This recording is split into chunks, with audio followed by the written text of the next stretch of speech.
Hello, আসসালামু আলাইকুম। আমি আজ দেখাবো আপনাদেরকে কিভাবে গাছ শেকড়ের মাধ্যমে শ্বাস-প্রশ্বাস নেয়। দেখুন, এখানে দেখবেন আপনারা গাছের শিকড় কিভাবে মাটির উপরে উঠে আসে।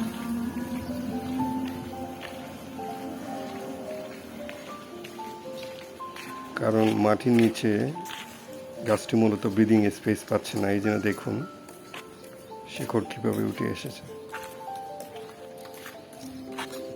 এটাই স্বাভাবিক। আমি মূলত আপনাদেরকে দেখাবো কিভাবে মাটি নির্বাচন করতে হয় যাতে গাছটা ব্রিদিং স্পেস পেয়ে যায়। এটা আমার একটা গাছ, বাসায় রং করা হয়েছে, রং লেগে গেছে।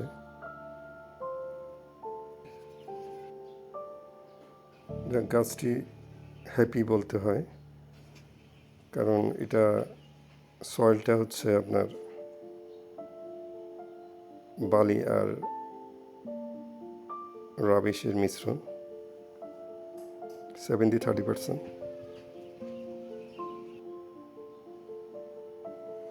টোটালি হ্যাপি একটা প্লান্ট।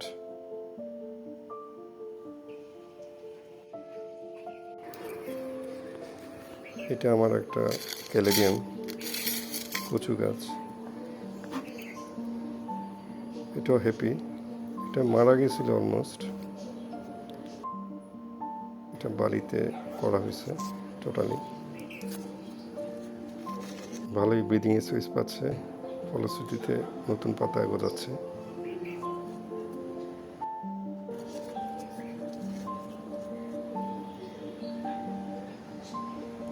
মাটিটা মূলত নির্বাচন করতে হবে, এখানে 50% দেওয়া হয়েছে, 50% স্যান্ড আর 50% রাবিশ। এটা 100% বালি দেওয়া হয়েছে। এটা একটা লেবু গাছ, চারা থেকে লেবু করা হয়েছে।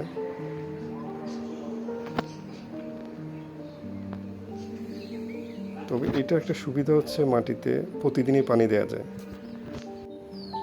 নিচে ব্রিদিং স্পেস পাবে, পানি পাবে। এটা আরেকটি গাছ যেটাতে একটা রাবার প্ল্যান্ট করা হয়েছে। গাছটার কন্ডিশনও খারাপ ছিল, পুরান সয়েলটা আমি চেঞ্জ করে এখন বালিতে এটা স্থাপন করা হয়েছে।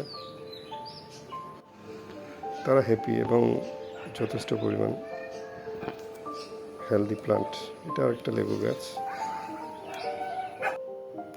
এটা একটা লিচু গাছ, নতুন পাতা আসছে। খুবই হেলদি প্লান্ট, খুবই হ্যাপি।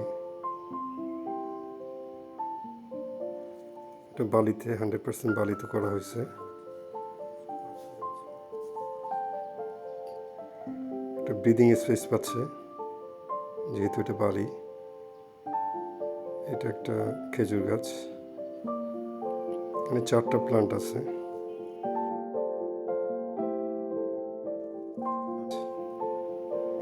এটার নিচে কোনো ছিদ্র নেই, এটা একটা ক্লোজ সিস্টেমে করা।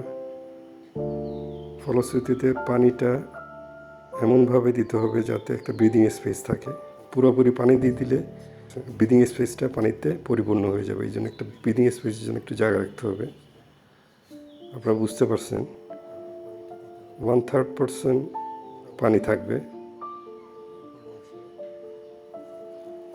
পরবর্তীতে আমি আপনাদেরকে কিভাবে অর্গানিক ফার্টিলাইজার তৈরি করতে হয় এটা দেখিয়ে দেব। এটা বালি হওয়ার কারণে এখানে প্রচুর অক্সিজেন অ্যাক্সেস করতে পারবে।